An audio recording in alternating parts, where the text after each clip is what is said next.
Let's go! We got our CCL game. The next one at hand, another best of 5 series within the CCL. This time between Simplicity and Oxygen Esports. It is the last Playday.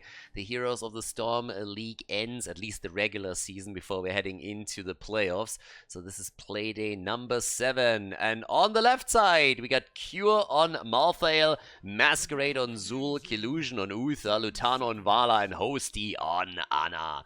Double support setup for the Blue Heroes of the Storm team. On the right side of the map, it's Oxygen Esports with Red Robot on Johanna. We got Madara on Zarya, Deckard Kane on Banana H. Well, the other way around. Nazmas on the Lost Vikings, and Prismaticism is playing Cassia. Well, let's get the party started, everybody.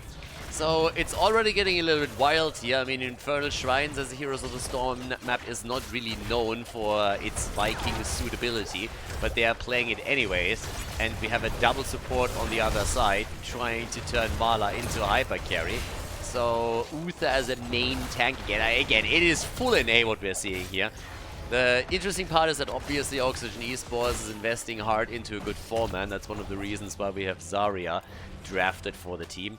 But it should be a quite interesting game, because Nazma's on the Vikings, going a little bit deep here, losing one of the Vikings immediately to a tower. That's not how you want to start this one off, but it's a fun comp to begin the series with. This is a best of 5, as I already said, and despite of what you are seeing here, there's no ban. This is not Meta Madness, I promise. This is just North America doing their thing.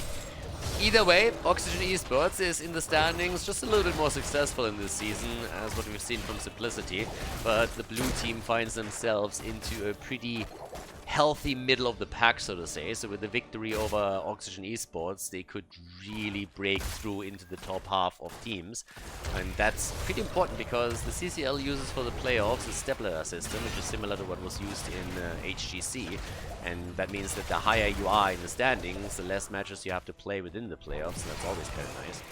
We had no stacking on Cassia on the level 1, instead we're getting the charge strikes over here. The rotation is currently happening for the red team, and Vikings are even not calling a single lane right now.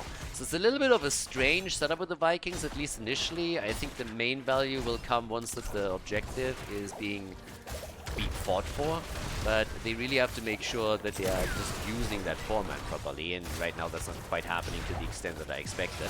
We got the shielding potion on level 4 for Deckard Kane, the old man. Malthael, of course, is going to be someone to watch out for too. It's very likely that we're going to see Tormented Souls with an Ana boost from Ana, plus in addition to that, maybe even the Divine Shield to turn him into an absolute monster over here. So this could definitely happen. Outside of that, the mid lane is getting pressured with the camps that have been taken. There's still one up for grabs at the bottom of the map, but nobody has really made a move for it yet. Instead, we're seeing the shrine activating in the middle, and therefore the fight is about to happen, with Zarya already stealing the camp top side. And it seems like the blue team is letting theirs go? Like, really? Alright, there we go. It's a little bit late to the party, if you ask me. I mean, the rest of the team is now moving in, but they're still so late that they're going to give up position. Not really a good way to start into the game from a macro perspective, because now, of course, position has been taken already. That's a small start. It's a small lead again, but it counts. It matters, especially with the Vikings probably gonna holding on to the top lane and trying to push the camp through. So the question is, how long is Zul going to stay there? Olaf already has to fall back, and Masquerade is apparently dealing with all of that. But the fight is already happening. Nice lockdown from Deckard Kane. Cassia attempting to capitalize on it, as we have Olaf at the bottom of the map, and Lutano is already rather low. So the main damage dealer for the team is starting to struggle, and that allows Team Oxygen Esports to get more stacks together. The early, well, both teams with the level 7 now. Olaf can still deal with that and get the experience, make sure that the Shaman camp is not hurting them too much. But it should be without question that the red team is going to lock in the first Punisher of the game. That's at least what this is looking like right now. So, holding experience as they can, going for the objective, but losing Cassia in the process. Lutano with a final hit, going into a multi-shot build, obviously.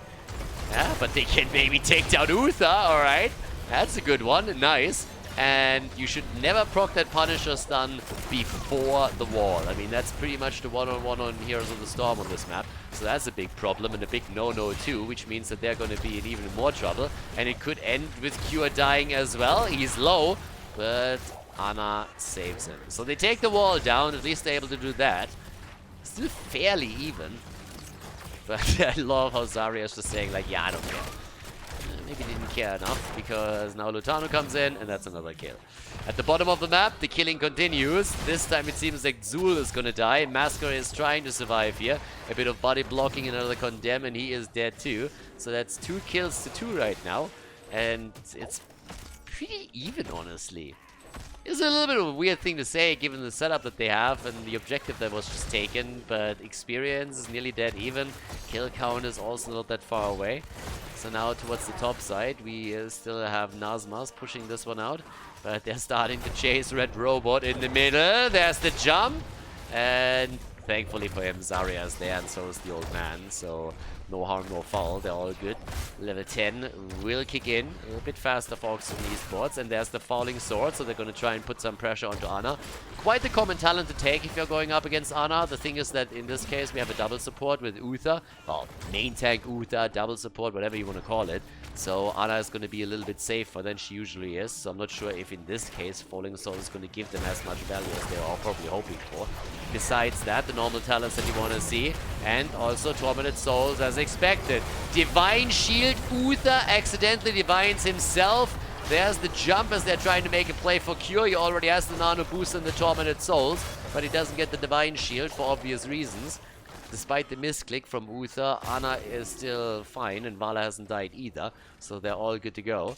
But this is level 10 now on both sides. And the next objective soon coming up again. Should be announced in a few seconds. We have still a bit of a battle happening down here as the teams are looking towards the next Khaldor camp. And yeah, apparently Simplicity is able to take this after all. So the Vikings, they need to get the value in the long run, and they're gonna try to. But now there's the 4-man in the middle. Eric is trying to pop in a bit too. Nice, good follow-up on Deckard Kane's sleep from Zarya. They're trying to get the kill and they take Vala down. Everybody is low and Cure could maybe rip them apart here, but he just doesn't have this space anymore since everybody moved behind the wall. But still, well done. Same time now, we got all the way up at the top. Nazma's already sitting tight down at the... Ooh, okay. There's Eric at least going down. Quest completed too. Cure is at the bottom of the map, still doing his thing here. And here we go.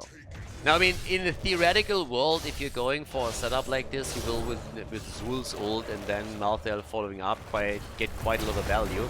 But they're also trying to go for a kill against Cure. Divine Shield isn't up yet, but Killusion doesn't even have to use it. He's still totally fine. Vala takes the camp this time a little bit quicker than they did the last time around. And this time it is actually the red team. It is Oxygen Esports that is missing out on that camp. And again, as far as Heroes of the Storm goes, you always want to get those camps with the objective. Now, granted, this time it spawns topside. Most teams will still go for it and try to put some pressure onto the opponent's team. But they are missing out on it. And they don't have the Viking bribery either to sneakily pick it up here. Level 13 talents will be in the hands of Oxygen Esports quite a bit quicker though, which gives them an advantage heading into the next objective. And talking about advantages, Cure is already a little bit low. Again, popping the Tormented Souls, and Jojo jumps out, secures ult pretty much without any real value. They couldn't follow up with a nano boost either. Vikings are in the meantime heading into the Nordic attack squad over here. And it's once again the red team that is trying to take the position on the shrine, but at least for now Simplicity has the lead in stacks. Yeah, the problem is that they are having trouble on Vala. She got isolated there, and despite the Divine Shield that was popped, it seems like she could fall. Zarya is dead though, and if Lutano survives, that's bad news for the red team, and it's really bad news. Lutano makes it out with roughly 100 hit points thanks to Hosty healing him over and over again, and now it's just time to clean up as Prismaticism is getting attacked. But Cure dives a bit too deep into the tower range. They're looking great on the objectives though with 26 stacks. 4-3 right now on the kill count. Vikings still holding on to the lanes. But the leading experience isn't really that great. So here comes the Arcane Punisher for the team. And they're gonna try to break through that top lane and take the fort down. And with the wall already eliminated, that's definitely something that they should be able to accomplish. Don't really see a reason why that shouldn't work out for them. It's an arcane punish on top of it too, so those arcane sentries are always getting a little bit pesky here. And, well, Zul is still holding the experience against the Vikings, easily rotating with the wave clear that he has. Nazmaz is now moving in too. They're trying to defend that fort, but, well, I got news for you. That is not going to happen. Oh, but Cure goes down. Fort will fall. Cure is also dead. Here comes the pressure against Ana, but as I said previously, with Uther being around, it's a little bit harder to take her down. Usually it's a fantastic setup, but this time Collusion can help Hosty to stay alive. And that's exactly what happens. They're trying to turn it on Vala, and she's able to get some damage in. Got the nano boost, actually, in this case. Has more experience picked up. Wall has actually been damaged, and Zul is now slicing another camp. So he's taking this one, too. Has to rotate back down to take all of the experience here. And he's missing out on some of the experience blows, but not on too many of them. And the extra camp is making it well worth it. So good for him. Now the invade on that is kind of funny. They just took each other's camp away. So that's pretty much all that happened there. Level 16 is going to be up next. We got 48,000 damage for Cassia. Malthael is sitting at 40,000. Both teams still very much so on eye level with a small advantage for Oxygen Esports, I suppose. But nobody has really taken a significant lead yet. The first fort has just now been destroyed. And I guess that Simplicity can start to follow up on that. But level 16 is ready for Oxygen Esports, and that's a chance to force a fight around it. Large and in charge, baby, and the martial law are both in now, and giving them an opportunity to pressure Lutano. But he's still dancing around them, using those stacks that he has on the level 1 to make sure that he still has the advantage in the team fight. Yeah, bot lane gets still pressured, and that's another thing that will potentially damage a fort. So at least Olaf has to move down, but they're still trying to fight this one out. And level 16 isn't ready yet for Simplicity. Here comes the action, and down goes Uther. Yeah, they're forcing this fight way too hard, and another time the problem is just happening right in front of us. Out jumps Johanna. They try to turn it. 16 is finally ready on both sides, but Simplicity, they have already lost Uther. And now they have to just simply suffer the consequences of that. They used a lot of their ults too in an attempt to turn it around to get a counter kill, which didn't work out. And the bot lane has suffered quite a bit of damage since the camp pushed in. So, not really the best fight there for Simplicity. They tried, but it didn't actually work. Now, the setup that they're running is also Zul in a bit of a main tank position. I've been talking about Uther as the main tank a little bit, and of course NA played that for a long time. But if you're having a double support, NA tried to run Zul as a main tank during the times of HGC too, where you try to go for a full-on sustained Zul with his Scythe build. And then when you're in a team fight, well, if the shit hits the fan, you pop the Divine Shield on him and he's gonna be fine. So they have a pretty versatile approach to it. Here's the Divine Shield, at least on Pure, but Malthael isn't really getting a lot of done here. Nano Boost isn't ready yet. There's the jump, and Cure is about to go down. They're trying to stun him out again. Well, he gets the Nano Boost after all. Maybe he can turn it. Cure is still alive, which is kind of crazy, but the two supports make it possible. And there's one kill, and they should now be able to clean this up a little bit. Cassia is down. 5 kills to 5. Objective is about to pop up too. So top side Vikings, bottom of the map as well. They're trying to do what they can. And with that, maybe a chance to also pressure the top fort. Seems like Malthael is going to attempt and welcome that push. Shrine is active, but nobody has taken control of it yet. Not even Zul has moved in for it. Instead, he's attempting to steal the next camp away. Cass is going to be back in 20 seconds, so they should try to get the lead on this one. But, yep, Lutano still popping a bit more damage. He should be getting a little bit more than he has. 58,000. He's doing a pretty decent job there. Uther is not around, by the way, for this one. So now Ana is in real trouble. And that, ladies and gentlemen, is the reason. What? They didn't kill him. They had all the chance in the world to do it. But that's exactly the reason why normally you want to make sure that you have the the Falling Sword against Ana. With Uther not around, you can see how much of a problem that is for her. Red Robot, good sleep done by Hosty. That's the end of Jojo. Goodbye, and that's the 3rd kill against the red team. Yeah, they're crushing them right now. 9 kills to 5 and definitely a lot of momentum for Team Simplicity at this point. They can even pressure through the mid lane before they're going for the objective. Try to prep this up. Another kill against Cassia, that will be the dream, and they get it. The blind came in a bit too late. Nano boost on Vala, and that's a golden opportunity to take down the fort and make sure that you're prepping the lane before the Punisher even arrives. So great job by Simplicity now. They finally break through all of this. And this Viking composition, honestly, it's not doing it for me. Not on this map. This isn't really the map where you play the Vikings normally. So it's a little bit of an odd one, and I don't really get it. I mean, it's not like, I don't really understand what the thought process here was necessarily. Especially with Zul drafted on the other side. If they really expect that they would outmaneuver Zul completely and push these lanes out, I don't really see that happening. It's a strange map to pick the Vikings on. I'm an absolute Vikings fan. I don't really think that they're fantastic in the meta, but in certain situations and combos they can shine, but not on Infernal Shrines. That's not really the map to go for. Interestingly enough, we got Rancor actually, so Lutano is apparently very confident that he can end the game here, and why wouldn't he be? They just got 4 kills, and they are absolutely capitalizing on those kills right now as they're going for victory. This is game 1, Simplicity with a win on Infernal Shrines. Nicely done, 10 kills to 7, as they take the 1-0 in the best of 5 of our Heroes of the Storm series. Before we head into game number 2, make sure that you subscribe to the channel if you haven't done it yet so you don't miss out on any future content here on Khaldor TV. Our best of 5 continues, everybody. Simplicity in the lead against Oxygen Esports. Good start for them. As I said, they are the ones that have to catch up a little bit in the standings. And, well, they like that double support apparently, but they're going a bit wild on Battlefield of Eternity. I'm not quite sure what I think about this. I mean, there's so much stuff to talk about. NA is just NA. I don't know what to say.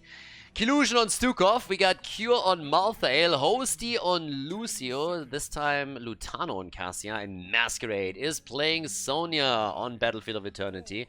On the right side of the map, Red Robot on Johanna for Oxygen Esports. We got Banana H on Deckard Kane. Madara on Hanzo. Nazmas on Diva. And Prismaticism on Deathwing. It's just weird what we're getting in terms of compositions here. Game number 1. Again, Infernal Shrine isn't really the map where you want to play the Vikings. It's normally something that you do on Towers of Doom, Cursed Hollow, Sky Temple. And yeah, I don't know. Right now we're looking at Simplicity trying to make that double support happen without a real tank on this map. NA is just strange. It's just really, really weird. And I feel like for everybody that felt that players that are playing from a different main server don't have a lot of issues with the delay, they probably finally realized that that's not true after the Korean tournament and also Meta Madness on the European server. But it's just weird to me to see some of these compositions come together on the North American side. NA always is like, has this special snowflake aspect when it comes to compositions and what they are trying with the meta. And I appreciate the attempt to get new stuff going, but playing it in games like this is just weird. I would be amazed if they didn't struggle in this game against Oxygen Esports. I would be really amazed. This setup is going to have a tough time. We have a pretty much, I want to say, more so a metacom for Oxygen Esports on this map.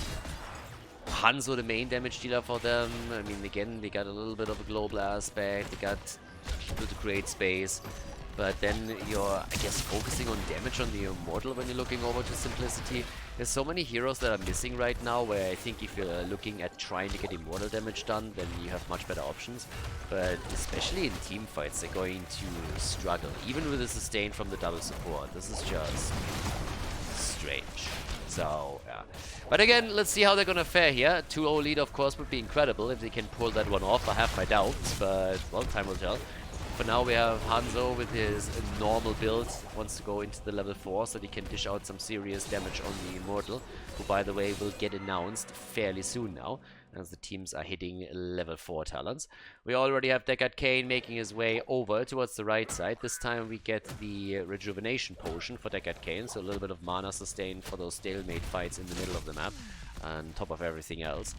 We got Cassia also with the same setup, so no stacking for her. Same build that we saw the last time on the other side. Charge strikes into Plate of the Whale.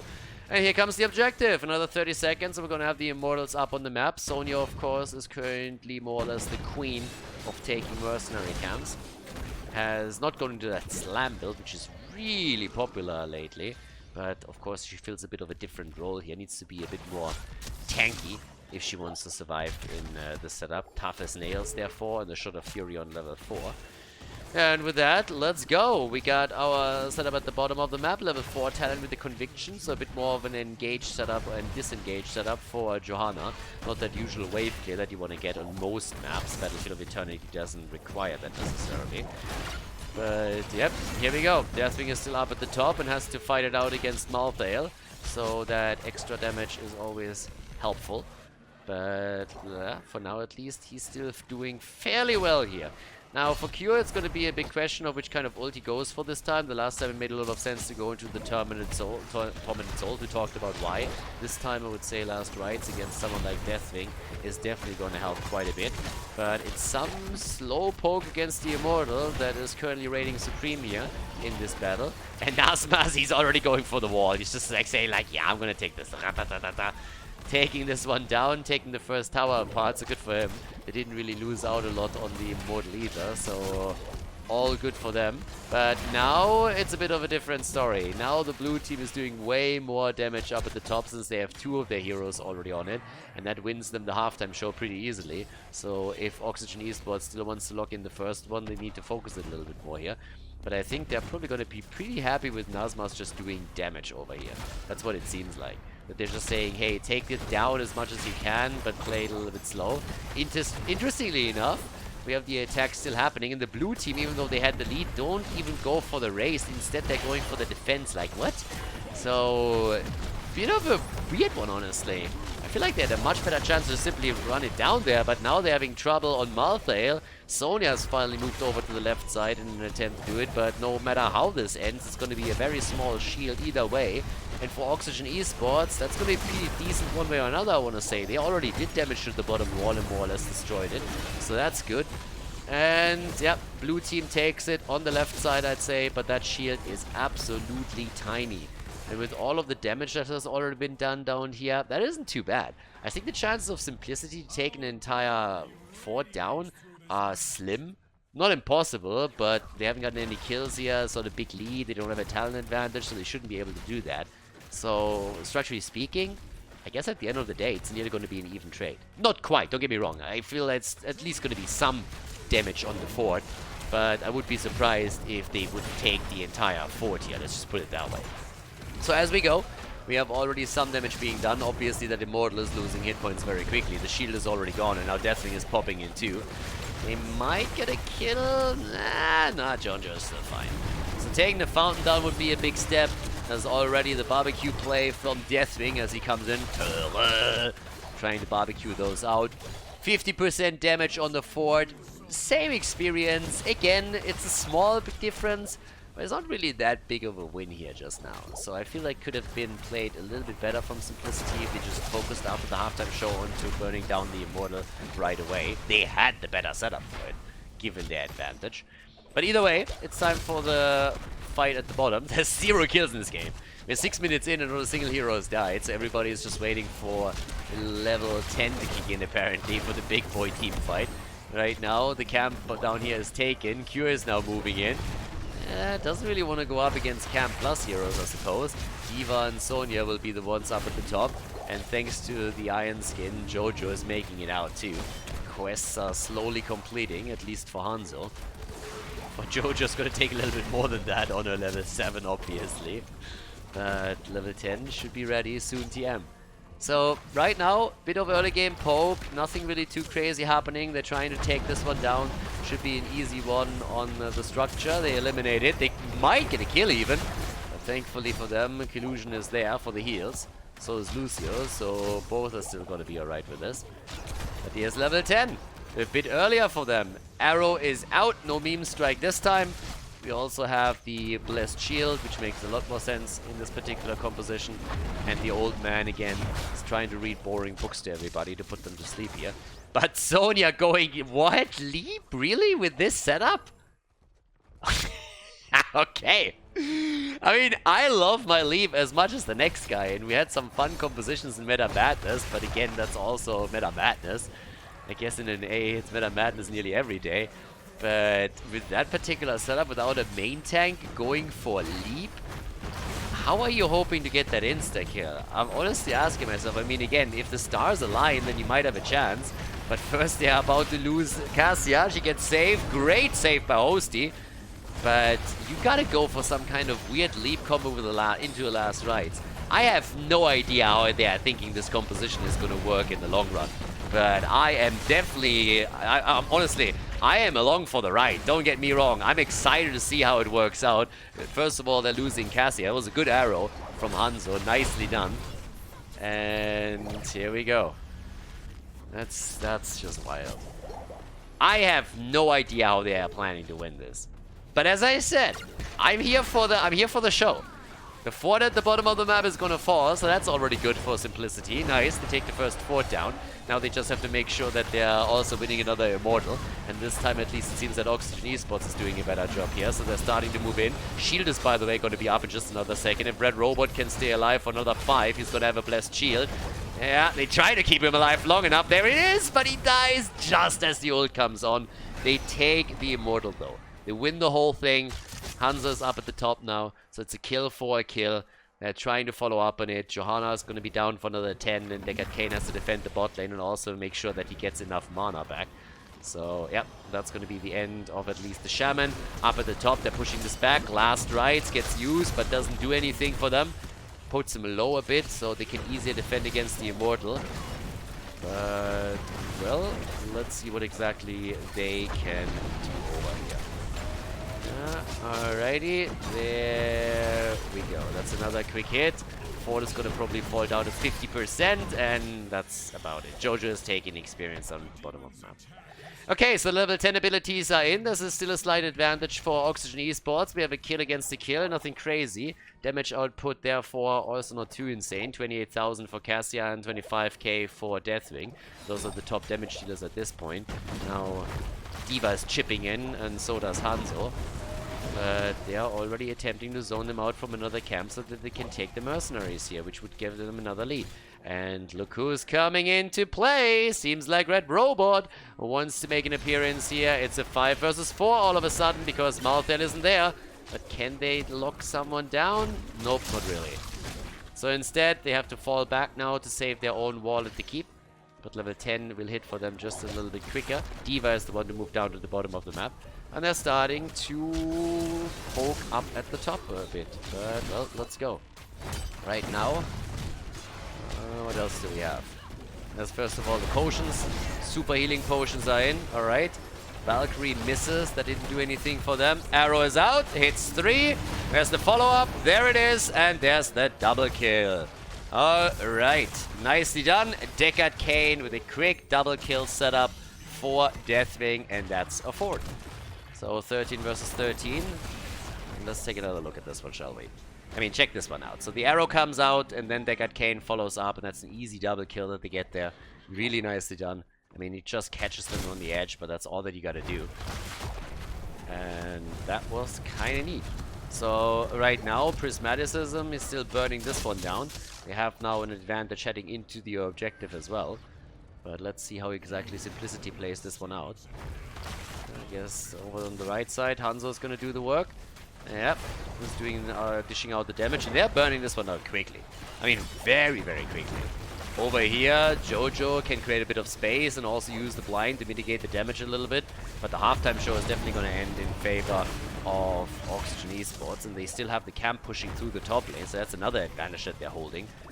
Blue team never had an opportunity to take their own simply because they had 3 heroes dead, so they couldn't venture out. Now they have to defend this one first, and of course, as all of that happens, we are still having Hanzo poking this one down, and he gets some assistance from Deathwing as well. Yeah, they are starting to poke it quickly. That's a huge problem right now for Simplicity. And I'm still looking at this and waiting for the moment where this composition comes together, because so far, let's face it, it just fucking doesn't. There's a nice ult from Lucio, keeping them alive after the combo comes through, but Cassia dies regardless. They're making a play for D.Va in the back, and that one doesn't come together either. So now we're gonna have an Immortal that is pretty solid. Stukov dies as well. And it's like, I don't know what's happening here, guys. This composition doesn't make any sense, and it's getting completely murdered, and rightfully so. Now, it's 5 kills to 1, and the Immortal is gonna deliver at least the fort at the bottom of the map. So, I mean, we'll see. D.Va is still sitting it out topside on the pleb horse, starting to fall back, but they are gonna do the work here. And it's not like the Immortal alone is the problem. It's a 2-level advantage, more or less, with an extra level 16 that's gonna kick in now. So that's a talent advantage plus a big Immortal. They're gonna do a whole lot of work here, and it's party time. Yeah. I mean, I don't know what to say. That's the Giant Slayer, and as expected, Oxygen Esports is wrecking them in this game. Now, maybe there's going to be some counterplay now, but against the talent advantage and a 2-level lead, like, how are you going to pull that one off? I mean, 2-level leads, normally we'll only talk about the talent advantages, and that's the most important thing, but there's also a stats advantage that comes with a level lead, and that in and of itself is kind of important. Now, the keep is gone, and I just don't see a way for the blue team to come back here. Again, this composition is useless. Malthael is down, they might just end the game here. I mean, I don't think so, but who knows? Sonya comes in and interrupts Deckard Cain's ult. I mean, congratulations, but what are you going to do afterwards? And the answer is very likely you're going to die, or you're just going to have to run for your life. And that's what Sonya does. So I'm not sure if they can end the game here. They can definitely do a bit of damage to the core. I doubt that they can finish the entire thing, unless, of course, they can get some more kills in with it. But either way, it's now 81% on the core. If they can get a kill here, then maybe. As long as they have a talent advantage, they can still fight it out. I would probably fall back now, and yes, they do and should. If they can, of course, turn on a dime and then get a kill. 12 seconds for the Divine Shield. Oh, Sonya! And she's dead. Sonya is dead, and that's maybe even game. Yeah, that's a problem. Divine Shield is back too, so they could follow up with another one. And the shield is out. They go for Malthael, but they didn't really collapse onto him properly. They're trying to poke on the core shield again, and now the catapults are moving in. That's, by the way, not only true for the bot lane, but also for the top. There's a single catapult that moves in too, so that could do a bit of damage. Probably not going to be enough, but still. Cure, there's the fear, that's a kill. At least they got Deathwing, so that's good. And that forces the red team to fall back now. But the situation still is more or less the same. There's an Immortal coming up. It's a 4 versus 3 on the map now, so they're stealing away the opponent's camp. Damage output, 54,000 for Deathwing. Cassia can keep up with it, so that's good for them. And here we go, top side. Now, there's one thing that we probably have to point... I mean, honestly, it's a little bit strange because... honestly, I'm racking my brain here. What exactly leads you to pick a Pokemon position like this? Because I said it right at the beginning of the game, and I still stick to it. This thing is just a failure. Now, this is the last Playday, which means there's a lot of teams where no matter if they win or lose their series, it doesn't matter anymore. The problem is it doesn't apply to Simplicity. So, it doesn't really apply to Oxygen Esports either. It's usually something that applies to the top and the bottom teams. They are in the middle, and with the stepladder system that I highlighted through the playoffs earlier, everything still matters to them. So that isn't really the way either. I don't know what happened during draft in order to come back to make this work, but it's just like, yeah. Unless they get some miracle engages, I just say this is not happening. Especially with D.Va being able to also create a little bit of space for them. The arrow comes out once more. Deckard Cain. The leap, I honestly feel more and more that the idea is to interrupt Deckard Cain's ult with leap. But if you don't have a main tank, exactly this happens. Sonya leaps in, and I said it before. Sonya leaps, interrupts Deckard Cain, and the next thing that happens is everybody focuses on Sonya, and she either runs for her life or dies. And that's exactly what happens here. And it's not like you're preventing kills. The kills are already in. So despite the fact that they're fighting even talents against, that's 3 heroes down. And an Immortal that can easily be taken now, even with 100% shield if they get lucky. And I could have seen them move straight on the core, honestly. After the triple kill, you could have gone for core here. But they're playing it safe, and I can appreciate that too. Better safe than sorry. So they're gonna make their play here. But yeah, Hosty, honestly, why? What are you accomplishing? I have no idea what's happening. This game, this is one of those that you just shrug off. I have no clue what Hosty's trying to do. 3 of your allies are already dead. What are you gonna do with Lucio? Get a kill? No, for sure not. Get the fuck out of there. Wait for the rest to come back and then hope that you can pull off a miracle defense or something. So this is one of those games I feel where you can just shrug it off. You ended up with a weird comp against the meta composition. Chance of it working are pretty much 0. And then once that the game starts to fall apart and you are going up against momentum that has built on the opponent's side, it gets even worse. Fear into an arrow. They couldn't follow up on it. The last rights. Nah. A little bit too late here, so that's another kill. Multi listed 13 kills to 2, level 20. Sonya's trying to leap in again, and they actually get a kill for it. Sonya dies again, but hey, at least they got a kill. So now it's 3 kills to 14. But with level 20 talents and a big badass Immortal coming through the top lane, we all know this is one's gonna end. So the 3 that are sitting here, they have no chance of surviving this one. Yeah, they can't defend this. This is just not happening. But again, at least they got another Decade Kane kill, taking down the old man over here.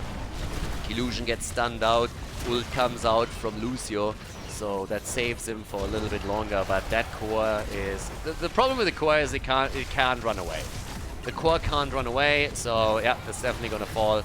80% already, Jojo down, Stukov down. Now that the shields are gone on the Immortal, the shields on the core are falling too. We're already having Nazmas chipping in, and you can see how that bad boy is just absolutely demolishing the main structure.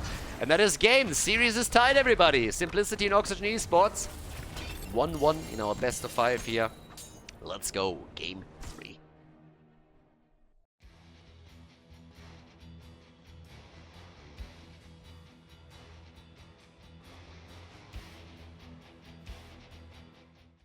Game number 3, and well, apparently double support day continues. We got Cure in game 3 on Volskaya Foundry with Zeratul, Killusion on Uther, got Legacy on Stukov, Lutano on Thrall, and Hosty on Sylvanas. Still a little bit bonkers, honestly, but I can see this comp working way more than the composition in the last game. I'm still giving it a little bit of a meh, but honestly, that one I can see a little bit more. Red Robot on the right side of the map. Oxygen Esports is playing it with Tyrael. We got Banana H on Decade Kane. Madara on Hanzo. Cassia played by Prismaticism. And Nazmas on Diva. A little bit more down the meta route here, but a lot of those heroes are a bit more squishy. And if you make a coordinated effort with what Simplicity has here, I can at least see them getting kills, which is kind of the most important part here. So that composition has enough aggression that you can get kills with it. In the last game, it just felt very, very awkward, especially after Sonya also committed to leave. Didn't really see the kill potential here. Over here with heroes that like Cassia around and Hanzo, Tyrael, you can make plays. So at least you're in a position where if Zeratul plays his style right, he can go for it. And interestingly enough, has Cure seen the light? Has Cure seen the light and adapted to the European Zeratul meta? Is that really happening here? I mean, if he did, then I can this work out even more. If Cure is popping off a little bit and scares in the late game, hell yeah. Echo of Elements as the level 1 talent, by the way, for Thrall. We got Cure going, as you can see, in the Shadow Hunt on level 1. So this time we're not seeing the cleave setup, which means that there's a chance that we are going to have a Might of the Nerazim build for him, instead of going into the Void Prison, which I would like a lot, especially against that Hanzo on the other side. So that would work probably quite well to chase him down a little bit. And again, if they get some Protector, then they can also use Sylvanas to push this down a little bit more. Early commitment to the healing beacon, so good on Red Robot and his team for claiming the first healing beacon here. But apparently they really dig that double support setup, and they seem to be liking no tanks. That's a bit of a recent development in North America, that they just don't like tanks. It has been showcased by some of the teams like Wildheart Esports for a while right now. And, well, that's that. I mean, I know that there's a lot of people that are watching this that really don't want to hear this, but this is the typical stuff that North America does, and they did the same thing during HGC, and it kind of defined the meta a little bit on the North American server, and then whenever they played on the international stage, they got absolutely destroyed doing it. So it's kind of fun, it's a little bit different, it's out there, and I kind of like it as a bit of a reprieve from what you see in the European and or the Korean scene. That's kind of cool. But it doesn't really measure up, or has never really measured up in the international setup. But either way, it's fun to see something different, so I'm all game for it. Let's go. We don't really have international competition anymore, unfortunately, especially this year, of course, because of COVID. But that being, and after HEC went down, so yeah, do whatever you want, I suppose. Whatever works for you guys. I'm gonna be around to check it out. Yep, there we got our level 4 talents now. We have again the rejuvenation potion. Ignore all distractions. So he's going a little bit for the good old rich build that he used on this map, which kind of worked for him quite nicely. Good stacking on Thrall, by the way. Echo of Elements at a pretty decent time with 18 stacks already, so he's gonna have that any moment, and that's pretty reasonable time frame to complete the Echo of Elements. Anything that's like around 4 minutes, 4:20 is always kind of neat, so that's good. And well, off we go. There's the fight. Now, obviously, if you're Simplicity, you want to go into some snappy calls here. You don't really want to fight out with the front line too hard and go into a poke battle, because despite the fact that you have a double support without a tank at the front, they really need to go for snappy kills. They have a little bit of a CC here with Stukov, Uther, and also Thrall, but they need to have someone that really starts to put damage onto the back line, and that's where Thrall comes in. Plus, of course, even more so Zeratul, but that's a thing for later on in the game. Level 7 talents are now ready for both. And, well, there's the cleanse. And we have the wormhole. It seems like Cure is following the European meta now. They've been playing a lot of Void Prisoner and these old school Cleave build for a while, but now things are a little bit different for them here. Prismaticism is making his way out as the red team has now taken 80% on the objective. Feels like this one is just being given up. I don't think they want to go for the first one. From what it seems, they're just saying, hey, you take the early game, that's fine. We're just going to try and stem the bleeding a little bit, and then once we're heading into level 10 mid-game, then we're going to start making our plays here. So Cure is already trying to burn it down a little bit, just doing some damage. They have the Ancestral Wrath now, of course, too. We have in the middle of the map still a bit of a setup here with Cure sitting tight now and pushing this back, but at least trying to hold the experience, because, well, can't push that back that easily, but now that he gets a bit of resistance, he can try and make a play here. Any kind of follow-up on a good lurking arm would be kind of neat, but Cure still has to be careful. He doesn't have a lot of work with here. Now at the bottom of the map, as you can see, Thrall is the only one dealing with the Protector, but this one gets attacked now too. The interesting part is that they are going for the preparation of the bot lane. They're not making the standard rotation topside where you're attempting to take the fountain down. So they are playing this already quite differently. And they're not taking this one down either. So that Protector really didn't do anything. They let it be taken immediately, which also means that it didn't really scale a whole lot or anything. But right now, Cure is still playing this out a bit. Level 10 is obviously hitting for Oxygen Esports a bit sooner because they have the additional experience. Nice jump out by Hosty. That was a close call too. But, well, let's have a bit of a look. Right now, there's the Auric abilities, as already predicted. Dragon's Arrows in, Sanctification. And now we're going into level 10 for Simplicity. And yeah, I have my eyes on Cure. Again, with that build, Zeratul is the main hero to really pay attention to. I would be kind of shocked to see Void Prison coming in this one. And I feel kind of... Honestly, even on the NA server, I feel a little bit vindicated now that we're gonna see this. Because, again... Oh, okay. Jumping out, D.Va, and the kill! Nice! Yeah, really well done here. So they get the kill against him, but that's also the end of D.Va, so that's a good job. And there's the Might of Nerarzi. I talked about this throughout the entire season, that NA for some reason was holding on to that Void Prison build for a long time. And now Cure is embracing the EU style, where he's going to try and rip the opponent's backline apart. And him already starting to do that before the level 10, I can totally see that having a huge impact on Hanzo, on Deckard Cain, on Cassia, on all the backliners pretty much. I mean, even Tyrael, for crying out loud, is someone where you can make that work. There's not a lot of hard CC on the side of Oxygen Esports, so if Cure really pops off, he can rip them apart. And he should be doing that. The arrows that we are seeing from Hanzo, that's one of the things he has to stay away from. But think about how much CC there is. It's not a lot. A lot of it is dodgeable. So Cure is in a really, really good position to make some plays here, especially with the Divine Shield. They got the Sundering for it too, so it should be a pretty interesting one. I mean, either way, but for now, we're already having a couple of plays coming through here. Yeah, they're trying to make sure that Red Robo doesn't get any combos off. There's the Sundering, and that's a kill. Hanzo is down. That's a really nice flank. Lutano with a nice flank, and then the Storm, sorry, not Stormbolt, the stun from Uther has a BR2, looks a little bit similar. And, well, but there's a kill. That's really where Cure can now start to also shine, just putting that on-point damage in. So insta-kill against Hanzo. It was a good flank. Nicely played by Lutano. And now, of course, they can do a little bit more work here. Objective is still up at the top, and now they might suffer the consequences of not preparing the top lane, and instead of focusing at the bottom of the map, Q has to deal with the bot lane first, and also try to get the experience so that they are getting a bit closer to level 13, because that's all that you wanted to do here. But here we go. Top side, Lutano is currently sitting there very much so solo. Kinda wants to hold on to that fountain, so someone should come in and help him out. Especially since he's now completely obliterated. He runs into the arrow straight away. And that's the end of Thrall, and now they might lose that fountain too. So, bad rotations from the blue team. Gotta be honest, that was not well done. They left Lutano alone at the top. He got isolated through the 13 with the holy ground here.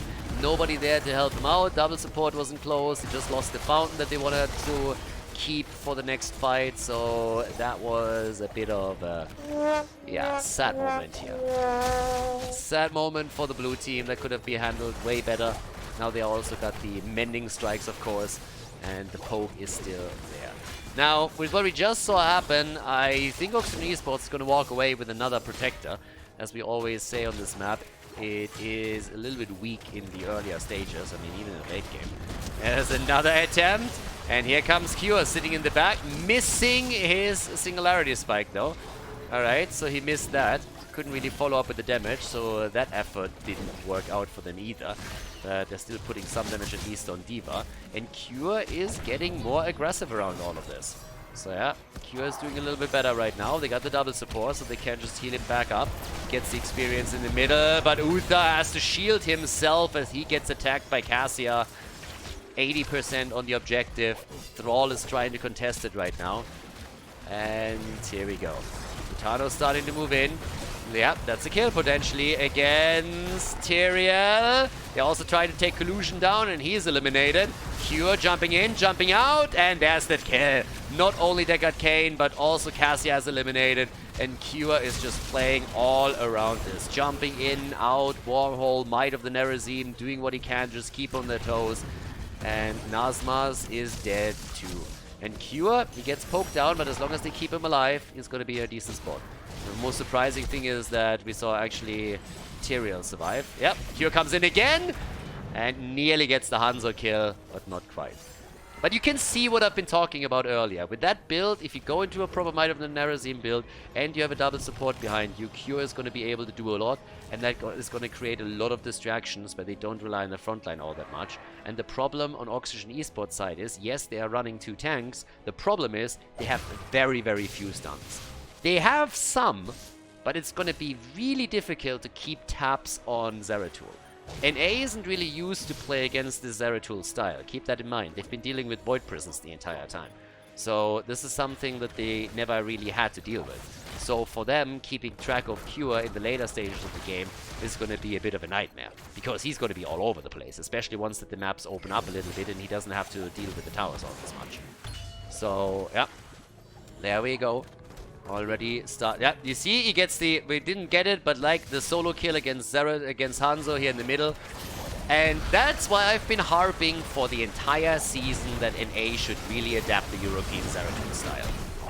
Yeah, and there we go. There's another kill as they come in with a flank, and they are starting to take this. 6 kills to 4 now all of a sudden. And Oxygen Esports is looking at this and they're like, huh. So, how do we deal with that? I mean, step number 1, stay together. Step number 2, try and lock Zeratul down when he makes the engage. But of course, the problem is, the more you focus on Zeratul, the more freedom Thrall and Sylvanas are gonna have. And Thrall, as you can see, Lutano is not just rushing into the battle or anything. He's coming in with a flank and then uses Sundering to set a kill up for the rest of the team. And that's what's happening here. So now they have control over the top lane as they take the Punisher, the Protector, and start to do some work here. And, well, let's go. So, here we go. Bam! 40,000 damage on Zeratul. And, yeah, Nazmas is currently trying to deal with him here in the middle. But that's pretty much it. Alright, 49,000 for Cassia. And top lane has already fallen. They get the wall here in the middle, and off we go. Sylvanas, by the way, is besides Tyrael the only one that hasn't died yet. It's kind of amazing that Tyrael hasn't fallen yet. I'm pretty sure that eventually Zeratul is going to focus in on him too. But Red Robot has done a good job there. Has another flank, and this time the Sanctification is holding true. Zeratul is still looking for the angle, but Cure is a little bit low. The two supports haven't topped him up yet, so he can't make the engage just yet. There we go.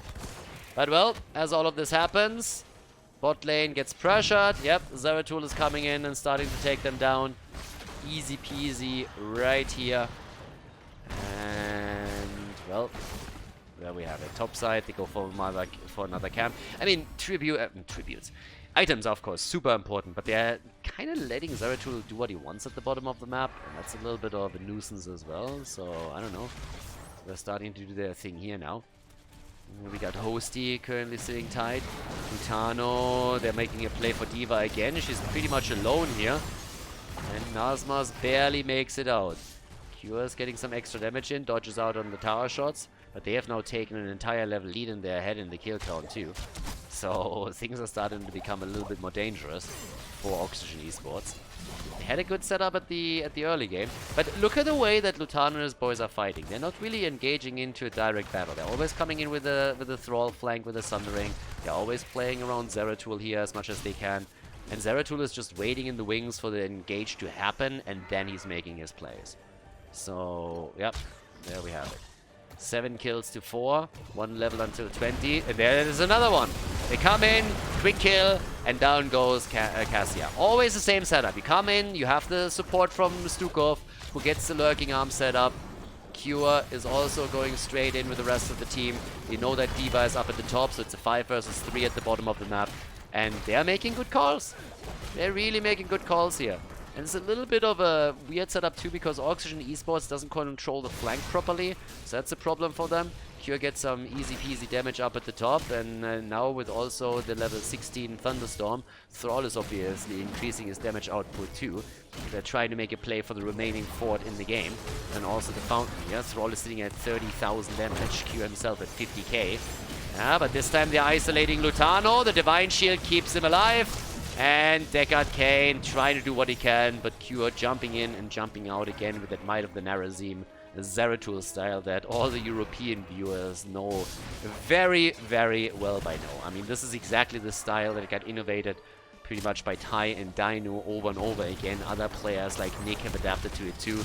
And we've seen so many Zeratul players in the late game in particular just absolutely murder entire teams if there was no hard CC. And that's exactly what Oxygen Esports is missing. As I said, NA players, they aren't used to this in particular. So Cure playing a lot with the European boys, even participating in one of the tournaments as a sub player on the EU server, has now started to use that style as well, and it is, at least for now, bearing fruit. That game isn't over. Series is still on the 3rd map, and of course it's a 1-1.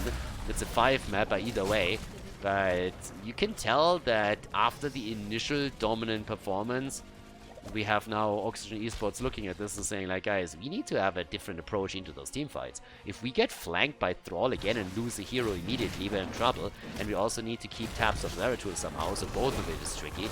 Goes into the Shadow Stride over here, so a little bit of a difference. And, well, off we go. Here comes the objective at the bottom of the map. And look how Oxygen Esports is playing this. They now have the items again, so they're really focusing on those camps as they should. Getting an item advantage is going to be important here. But now they have to try and establish a position on the objective. And first of all, that fort at the top lane is already in a bit of trouble. Zeratul is already moving to the side. He's going to try and take a little bit of a flank position here. Maybe even get some damage in on D.Va initially. And that's exactly where we're finding him now. But down here, they try to go for Collusion, who attempts to avoid using the Divine Shield on himself. health. Has to use it though, but D.Va gets attacked again, and Sundering missed her. That's the engage, and Lutano just missed it. That's a problem for him. He didn't go into World Breaker, so there's no cooldown reduction. Instead, Cure is still waiting at the side. He might go for Madara. He's waiting for it. There's the jump out, and he's trying to come in. Madara gets attacked, and Madara is down. Yep, that's exactly it. Singularity Spike connected. Cure, he gets healed by the two supports and can do a lot of work. But now they're getting caught, and that's the problem. Uther is down. Stukov is low. They're trying for another engage. Cure is popping in again and is trying to go for Deckard Cain here. And with the continuous poke from Lutano, he might be able to pull this off. There's Might of the Nerazim ready again, jumps in, uses the mobility that he has, gets another cleave connected. Lutano is a bit low as well, but they're trying to make the play for Cassia, and they don't have the stuns anymore to control Cure here. He can easily move away, has the Might of the Nerazim, hasn't even used it yet in that fight, so there's always the chance for him making another double poke and getting the damage connected. As long as Legacy is still alive here, yep, they're starting to turn it, and Red Robot is down. Uther is dead again. This time he doesn't have the redemption, but Cure is starting to hunt them hard, and they just don't have their stuns. As long as the supports keep him alive, he is going to be a monster. Jumping in, Cure doing work here. Absolutely destroying. Banana Age is on the run. He is down, and that's a problem. 83,000 damage at this point for Cure alone. 92,000 for Cassia. Welcome to the Thunderdome, baby. There's the Protector, taken with 12 kills to 7 and all of the forts destroyed. They have now an opportunity to take the keep at the bottom of the map down. Now Uther and Thrall are obviously still missing, but this is starting to really hurt now. Yeah, now they're starting to move in at the bot lane. They're starting to go for the move here, for the keep. This one should fall. I don't think they're going to get much more than that, but again, as long as you just get that, you're gonna be fine. Yeah, they take it. They claim it. And with that, let's see if they can get maybe the wall in the middle as well, as long as they get Cain is down. I'm not quite sure what Madara is trying to do without a support here. You gotta be careful, bro. Cure, he has the Might of the Nerazim up again. If Madara pokes his head out, he's dead. Yeah, there's it. That's already used, and he has to jump out. Alright, Cure has to jump out. Couldn't really make the play. He was trying to connect the damage, but they created space for the Protector. Created space, and that's a second keep down. While all of this happens at the bot lane, the Protector easily moved on to the second keep, and that is 2 keeps annihilated. Nicely done. And Zeratul, he is still sticking around, doing a bit of damage and keeping them on their toes. And that allows the Protector to go even deeper. It's another 28 seconds on that bad boy. Whereas Zeratul is getting some extra damage in against D.Va, easily getting that worked in. And again, that just hurts. Zeratul is stacking damage like nothing else. 92,000. He's nearly top damage in the game now. Sylvana's the only one that hasn't died yet. And, well, there we go. Yeah, with that, we got already the pushback out. And let's see if they can get another kill here. Right. Waiting for the Sundering. Yep, they want it, and they're gonna get it. Lutano can pop the ult, doesn't do it yet. They don't need it just yet. There's the Sundering, but the Sanctification is already out. Used it a second too late. Q is getting attacked again as he's starting to jump back out, and off we go. 12 to 7 on the kills. 2 forts gone. Next objective might even end the game because of it. They at least took a fort now in the middle, and they want to go for the additional items, of course, now too. That's the objective pushing at the bottom of... the catapults pushing at the bottom of the map. Objective would then go straight for the core if they take it. If not, the red team would most likely attempt to go through the mid lane. They're attempting to steal this one away now too. And Kilushin is already going in for the stun. Yep, nice follow-up from Stukov. But in this case, Zeratul isn't here yet. But he sees Red Robot, gets some damage against him. Uther is down, but he should have Redemption up, so he's going to be back. Yep. Redemption is going to kick in just a bit. And the bot lane, that's where catapults are already going straight in for the core of, well, close enough to it. So they're trying to still fight this one out. If they can buy a little bit of time for the catapults, maybe they got a chance. Cure is down. Finally, they got control on him. That's the one thing that gives them a chance to bring this back if they take Zeratul down. Maybe even a follow-up kill against Legacy. Looking good for now. There's no... Ah, there's the Divine Shield. Gets it out. Well done. And here we go. Yeah, well done. Okay, there's another one. Maybe. Thrall. Can he survive? Nope. Nope. Nope. Nope. Nope. Nope. Not enough. Big wave up at the top though, so that's already starting to work on the wall. But of course the red team has now smelled blood in the water and is trying to make a play for the keep in the middle.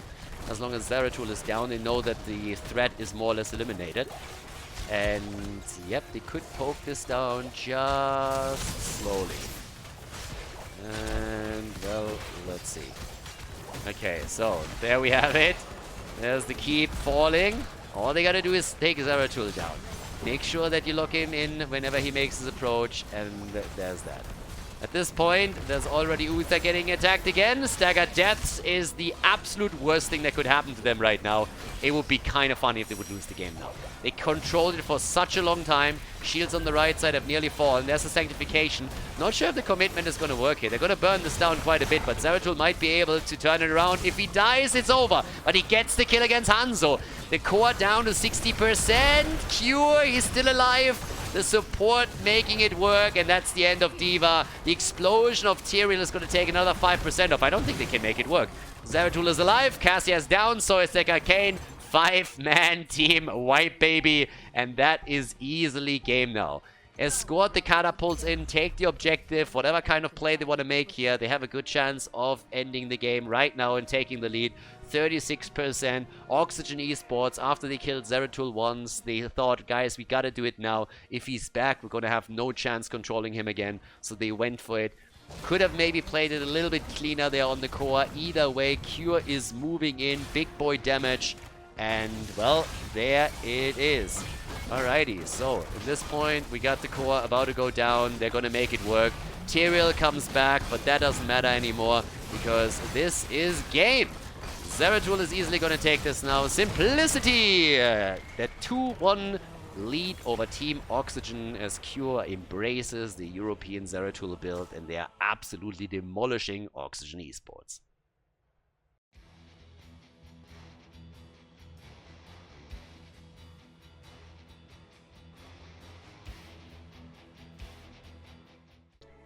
Game number 4, everybody. Simplicity is in the lead again. Nicely done. Going into a proper Zeratul setup this time, and all of this Void Prism stuff.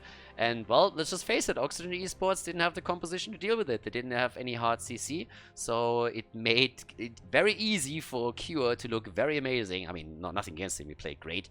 Had a very good Zeratul performance, but it was made a little bit easier by the fact that there was no hard CC for Oxygen Esports. Doubt that they're going to make that mistake again.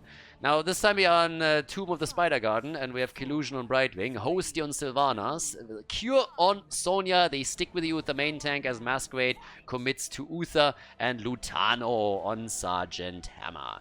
Well, the red team with Red Robot on Johanna, Madara on Cassia, Nazmas again on the Vikings, but this time at least on the Vikings map, because he's playing it on Garden of Terror. Not on Infernal Shrines. We got Banana H on Karazim and Kanscon on Abatha. So, a little bit more of a setup that can actually yield you some dividends with the Vikings.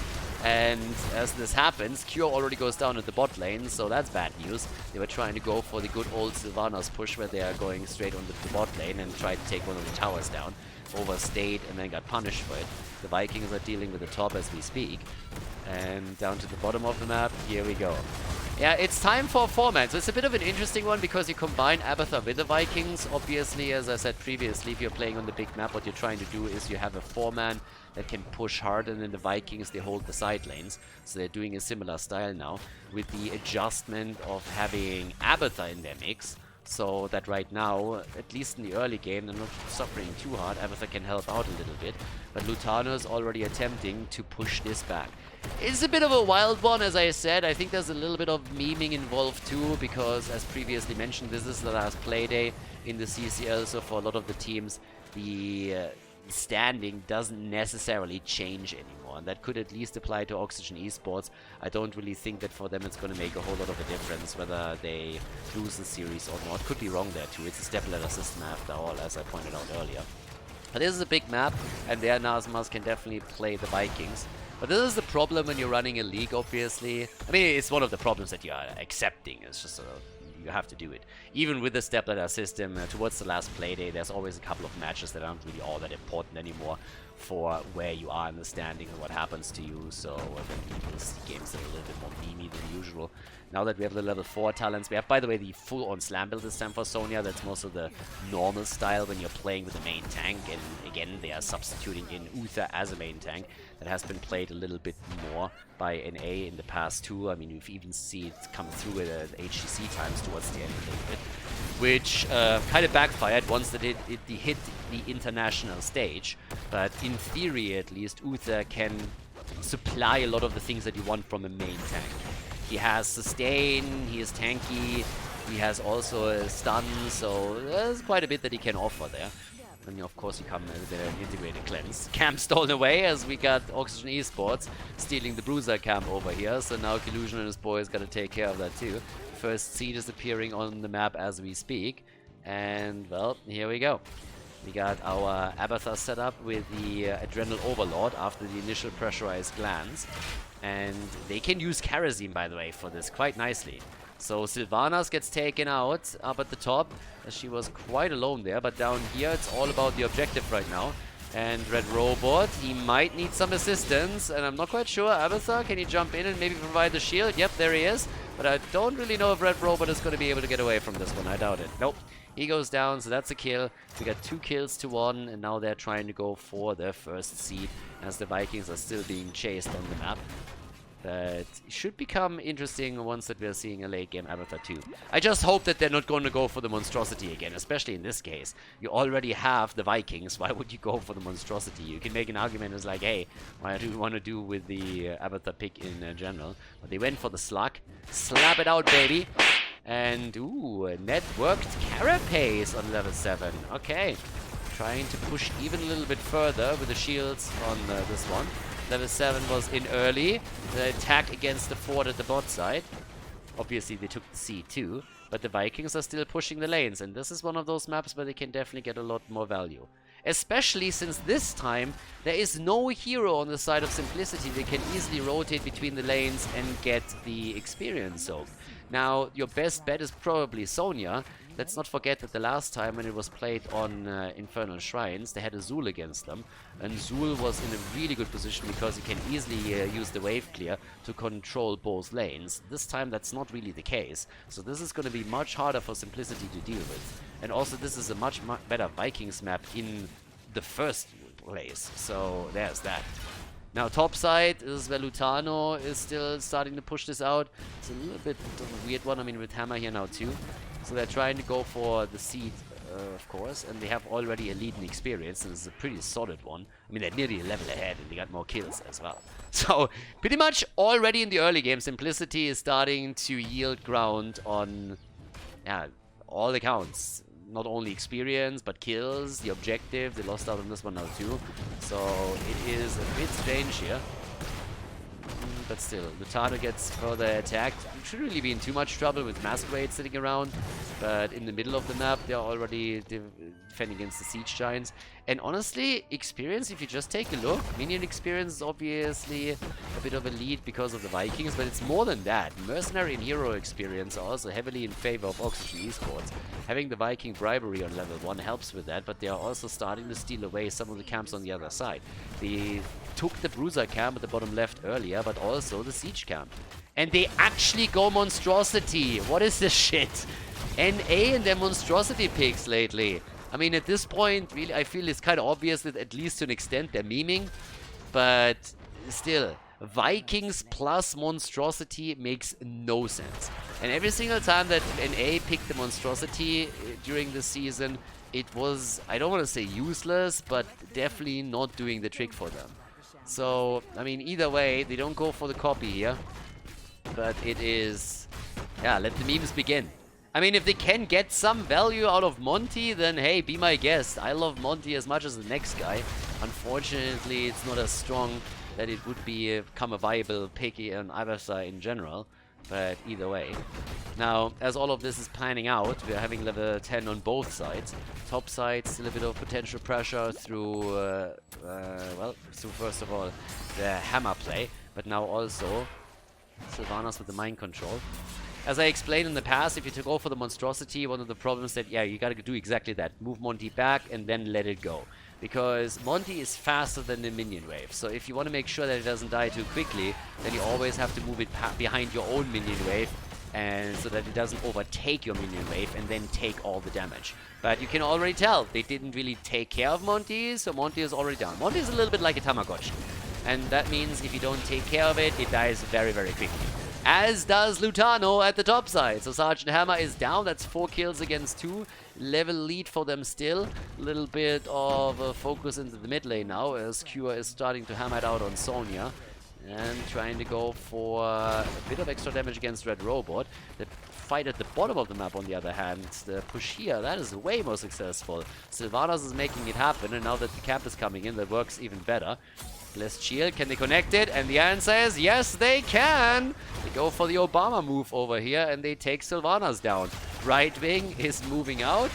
Can they save that one? No, they cannot. But again, 5 kills to 3. Still ahead, and now with another seed spawning on the map, maybe an opportunity for Oxygen Esports to get the first Garden Terrors in this game. Monstrosity is going to be back up in another 30 seconds. So far it has gotten more or less 0 value for them. But yep, they take the seed. So good for them.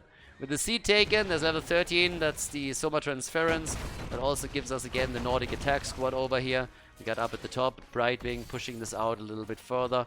At the bottom of the map, yep, there's obviously Nazmas still doing his thing here. The Slug is sitting in the middle. Damage output, by the way, to give you guys a bit of an idea of what the numbers are looking like right now. 11,000 for Abatha. They went for a Brightwing again, but they couldn't take the Fruit Fly down. 16k for Sonya. And it's time for the first objective to really pop out. And making a play for the seed at the bottom of the map. Siege Giants and Lutano in siege mode are dealing with the mid lane. But now that we're having Johanna coming in, they're obviously all afraid of the Blessed Shield hitting them hard. Yeah, mind control attempt over here. Lutano's on the run. Could be a bit of a problem. 13 talents on both sides. Monty is up at the top. Again, nobody taking care of it, so the monstrosity is going to... finally! I like it! Alright, I'll take it back. Abatha realizing that he has to take care of Monty a bit at least. There's the Divine Shield, but Monty is, by the way, already down. Took care of it too late. Monty is destroyed, so... pretty much got called down, got summoned, and instantly died, and no value. Yeah, honestly, the Avatar players that are dealing with monstrosity, they are so bad at using it properly, it's driving me a little bit insane. Good objective pick for simplicity. They are in the lead on the map, so if they take this one, they win the series, which would be fantastic for them. But, yep, here we go. There's another camp down here, at least eliminated. They're dealing with the Web Weaver. Garden Terror in the middle of the map. Top side, Monty's... he saved Monty. My apologies. He actually saved Monty. He put Monty back to the Nexus. Okay. I'm sorry. Didn't realize. I actually only watched the minimap for a second and thought Monty went down. Okay, I'll take it back. So yeah, moved Monty back, so now we have a bit of Monty control at the top. So maybe this one is going to do some work. With proper stacking, Monty can be quite the force to be reckoned with. And right now, it seems to look much better up at the top. So yeah, this is way better. Okay, down here on the other hand, the keep is gonna fall, and that's only 10 minutes into the game. So, yep, there we go. 3 kills to 5. Middle of the map, Nazmas is already pushing this out even further. They still have a level lead, despite the fact that they just lost the keep here. But structurally speaking, they're of course getting a little bit wrecked here. And, well, there we go. Pushes this in, out. Dodges out again also, deals with the Garden Terror and can now push out the bot lane. And that's where Monty can be a little bit useful. Granted, the Vikings could do the same thing, but hey. Whatever. So, half a level is missing until level 16 talents. And, well, there we go. Same time now, they're going for the camp here. Bottom, as you can see, we're going to see the same play. Deal with Monty a little bit, move Monty behind the wave, let it move past. And camps are now taken 2. So, it's all about the level 16 talent for Oxygen Esports at this point. We're currently having Banana H sitting tight and taking the camp and timing it here. Monstrosity at the bottom of the map is eating a little bit of damage, not too much just yet. 16 talents gives us the cleansing touch. With those talents in play, red team is going to be looking for fights. Blue team is going to try to avoid them as much as they can. And here we got the martial law already in. Large and in shots, of course, another huge talent that you can take. And that's an easy steal. Nobody's going to fight this one out. Blessed Shield has been used. Not quite sure why that wasn't needed. They wouldn't try and fight you anyways. Monty should be fully stacked by now too. So there's that. And now there's an opportunity to move straight through the bot lane and do the thing. Yeah, Monstrosity moving in could also be repositioned. But yep, at this point you gotta be a little bit careful because that bad boy is starting to hurt. Nice push out and Monty is dead. Rip Monty. 16 on both sides now, 3 kills to 5. That gives us Benediction, Slam build continues. Should give us Giant Killer, of course, for Sergeant Hammer as well. And yep, there we go. So maybe now an opportunity for the red team to bring this one back and get the Garden Terrors on their own. But yep, there we go. Here comes the move straight up towards the objective. Vikings are still active at the bottom of the map. Don't forget that now with Largen in charge, they can always come in with the ult and then jump in from behind to stun one of the damage dealers out. If Sylvanas, for example, gets hit by that, that would be a problem. They're still poking this out as much as they can. Abathar has escorted out the top lane a little bit further, so maybe they can do some damage to that fort. Bottom of the map, the Vikings are also still pushing. In this case, it is Olaf. He's usually the one to do with all the wave clear. Unfortunately, not close enough to the wave to really clear it. And they are losing out on it again. Yeah, Oxygen Esports, they're trying to play around the opponent here, but so far that style isn't really working out for them. They're not really going into a lot of team fights, as you can see. I mean, Cassia is sitting at 17,000 damage. That's not a whole lot. I mean, Sylvanas has 19,000. Uther alone has 14k. You look over towards Hammer and Sonya, and they're absolutely excelling on that. But they're trying to win the game on the macro level, as it seems. So, yep. At that point, we have a bot side. Nazma's still holding on to the catapult lane. That's obviously the most dangerous one because the keep got taken out there earlier. So there's catapults now pushing with every single wave for simplicity. But they're trying to push this one back, and if they can annihilate the wave and then get the siege giants in together with Olaf, they might be able to do some work here. But talking about doing work in the middle of the map, they're trying to take another structure down. So Simplicity is just poking whenever they get an opportunity, with Sylvanas moving in and getting the easy value there.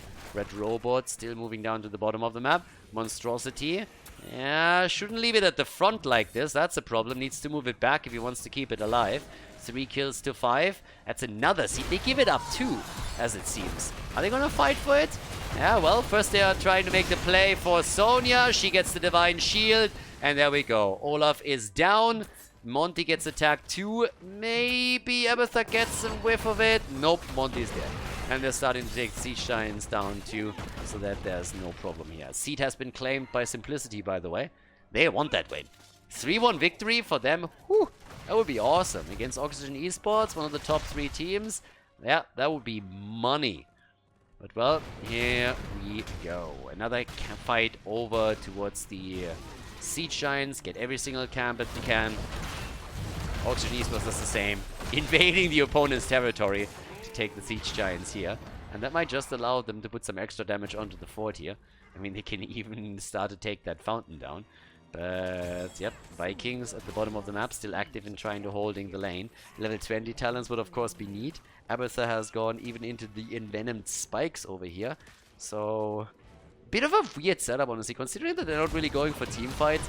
Karazim is going to be so happy when he gets some assistance through that. I mean, everybody, pretty much. So, yeah, you can head whatever you want there. Some damage already done at the top fort, so they got that. And in we go. Nazma's at the bottom. As I said, if you got Balog, he's just firing away and clearing everything. That's why he is usually the one sitting on those side lanes, so they can get all of the damage in. But, well, with that said and done, top side, starting to pressure this out. And finally, we got the Garden Terrors for Oxygen Esports. Simplicity letting this one slide. The level 20 talent was too much of a risk to fight against, so they didn't want that. And by now, we got Monty with a Hive Mind. Yeah, also the transgression. They're even going for the blessed shield. 7-sided, and that's a kill. No time to get the divine shield out. Good kill at a really good and opportune time as well. It allows them to potentially take a few of the structures down. Top lane, that's not going to be a question. That one's gone. 7 kills to 3, and all of a sudden it seems that Oxygen Esports is able to slowly fight back into this. Taking the top lane. They're pushing in the middle. At the bottom of the map, Brightwing is dealing with Monty. Fruit Fly against Cockroach, and the Cockroach is winning. Yeah. Monty survives. Oh yeah, at least for now. And at the top, it seems like another keep is gonna fall. And that's not the only one. The keep in the middle is also in trouble. So it looked good for Simplicity for a long time, but now they are just losing all over the place here. Monty will fall to the wave because Abathur just hates it and doesn't really deal with it. Unacceptable. Are they gonna go for game? I mean, they might. I expected them to go for the keep in the middle, honestly. But why not if you see an opportunity? Against Hammer, always a bit tricky. They're not going for the keep either. So they took out, if I'm not mistaken, they took out 3 forts and a keep now. That's pretty neat for the first one. It's actually really good. So 3 to 7. There's the level 20 talents finally ready for Simplicity.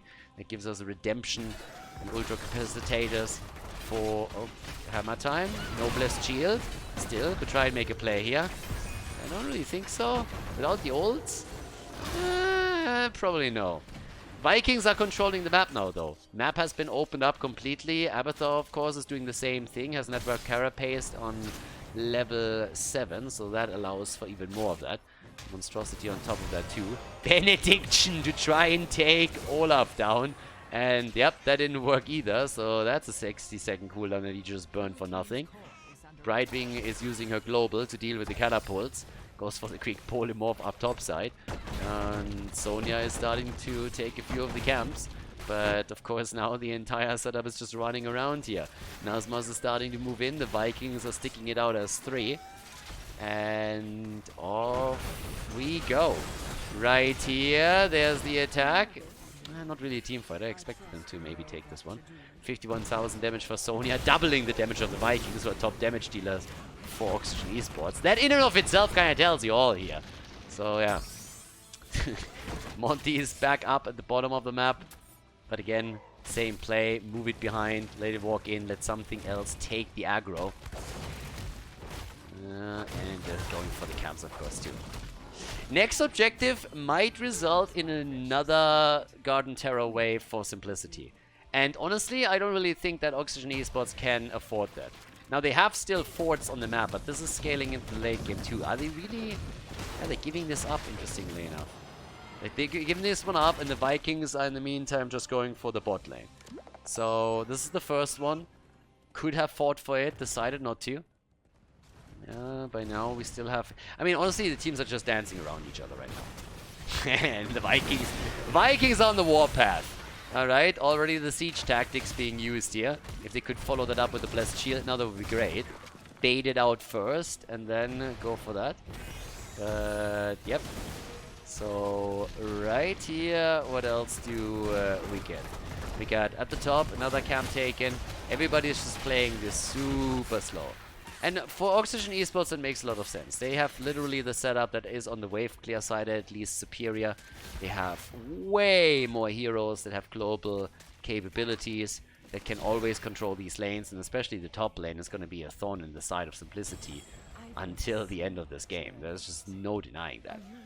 So yeah, they have to defend this over and over again. If you look at the minimap, for example, you can really tell how much of a vision advantage Oxygen Esports has here. I mean, even the bot lane is not that big of a problem for them, despite the fact that they are the ones that lost the keep there initially. So now another potential C to be taken by Oxygen Esports unless Simplicity finally says, hey, listen, this positioning is probably the best that we're going to get to hold control of the top lane too. So let's try go in and try and take it here. Ah, good. Nice. They get the kill against Olaf, but the Vikings immediately with the ult. Play again, baby. They kind of need to fight for this one, though. If they win the objective, they got a good chance of winning the game. But there's still, of course, the top side push that they have to eventually deal with. send someone back. Maybe even Brightwing. As long as she has the global available, they could make a move. Alright. Interrupted again. They try to go for the flank setup here. And still just rushing around. Monty is ready, so Abathur could use the monstrosity at the bot lane again, if he wanted to. Top side, yeah, they're starting to take control. And they're taking this one. Oh boy, really? Alright, Garden Terror on the rise. Top side, that should not be an issue. That Garden Terror is not going to do jack shit. A little bit confused where Monty is on the top lane. But, alright. So, very likely going to see that shift. Bottom of the map, this one is going to be taken down first, but I suppose that the main aggression is going to be through the middle from Simplicity. Let's see what they can do here. Yeah, bot lane already. There's a little bit of a fight happening. I guess they're trying to end this one. I can't blame them with all of the control on the map from a macro level. I would try to end it too. I just don't know if they can here. So Garden is already eliminating the middle. The fort in the mid lane is going to fall, but this one is already down to 40-30% HP. And even with Sergeant Hammer, can they do it? They're gonna try to. There's the Blessed Shield. Hammer! No! They lose the Sergeant immediately. That's literally the worst case scenario. That was the one hero that could keep them in play. Divine Shield apparently hitting Cure here instead of Sergeant Hammer. Ah, that was a bit of a fail. That was a bit of a fail. Uther not able to keep Hammer alive. Yeah, that shuts down all of the ambition to end the game. And now they can take the Garden Terror down in the middle before the keep falls. The top fort is still alive. Guys, they got more or less nothing out of it. Considering that this was a 21-minute objective, 22-minute objective, that was just bad. So now they take Uther down. He has redemption, so they're pinging him. They're saying, like, wait a second, that guy is going to come back in just another second. So yeah, they're going to kill him a second time, and then they should be able to maybe end the game. If not, then at least take full control of the map. Because there's camps everywhere that are up for grabs right now. Cure at least takes one, but they could take a keep now, at least. Keep over here in the middle. Sergeant Hammer is back, for example, so there's that. But boy, this is hurting. Yeah, we're 23 minutes into this, 10-4. And, well, let's go. There we go. Taking this one out. Abathur can easily deal with this at the bottom of the map, especially since this camp, of course, travels bot side too. They're taking the top now. 25 seconds for Uther. And, well, what are they going for? Do they try to push for their keep? They should. I mean, as long as Uther is gone, you might as well poke the keep out a little bit. Divine Shield is ready. They got everything. A good Divine Shield and a 7-sided strike, and Sergeant Hammer might just die again. Bot lane, yeah, they're also getting some more value here. But they don't have the Vikings, so they're just trying to poke a little bit from a distance. Down here, Vikings have been taken. Nazmat has to move back. He's currently busy at the top, taking another camp, so he's controlling it as much as he can. But here's the poke. Slingshot Boy comes in too and hits another one. Okay. And, yep, now they have Monty pushing at the bot lane too. Another seat is spawning. And it really seems like Oxygen Esports is just trying to win through the objective here. They're really waiting this one out. I think they could have played this one way more aggressively. I think there was definitely a chance for them to take at least the keep down if they had reacted right away and not gone for structures first with the Vikings. So they keep Monty alive this time. Seed is easy pickings. That's going to give them the second one. Still one away from getting another objective. And, well, at the top, there's another night camp that they're trying to take. So it's all about the camps. And you can already, like, I'll show you the experience for just a second, just so that you have an idea. Look at this, 80,000 damage in Sonya. Yeah, that's slam build. Look at the experience advantage to the mercenaries. They have more than double the amount of experience here. That gives you a bit of an indicator of how many camps they took compared to Simplicity. They have way more camp control. And with their lineup, it of course makes perfect sense. Now, down here, that's a bit of a choke point. Hello, 7-sided. Yep, there's the Divine Shield. Lutano, careful. And Olaf is dead. They tried to go for the keep again. But this, as this pushes in, it leaves also the middle open. There's nothing to deal with it, though. So, yeah. They are already getting pinned back. They took the objective, and honestly, I felt after they took the Garden Terrors that maybe the blue team can break out a little bit and get regain some of the control. I think that's one of the main reasons why they were trying to go for game, that they realized that the macro focus on the red team side is just too much for them to handle, and you can already see it in action again. Brightwing is trying to come in and deal with that, but now they're coming in and Eric is trying to take the keep down as the teams are fighting for the seeds, and as all of that happens, you have the bot lane pushing too. So this is just nightmare for Simplicity. They have to cover so many points on the map. The keep in the middle now has also fallen. That is another advantage for Oxygen Esports. Yes, Eric goes down for it, but hey, worth it. And then they're getting the kill on Sonya. This is pretty much lights out. Honestly, this is more or less a checkmate move that we're seeing. You can't cover it all. Lutano dies. This is the end. The Garden Terrors are gonna come on the map. 12 kills to 5. 26 minutes into the game.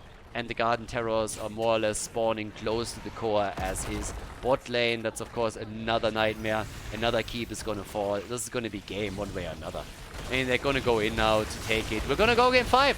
This is a 5-never, everybody. We're gonna go the full distance in this series as Oxygen Esports wins on Tomb of the Spider Garden against Simplicity to force the final map of the series on Playday 7.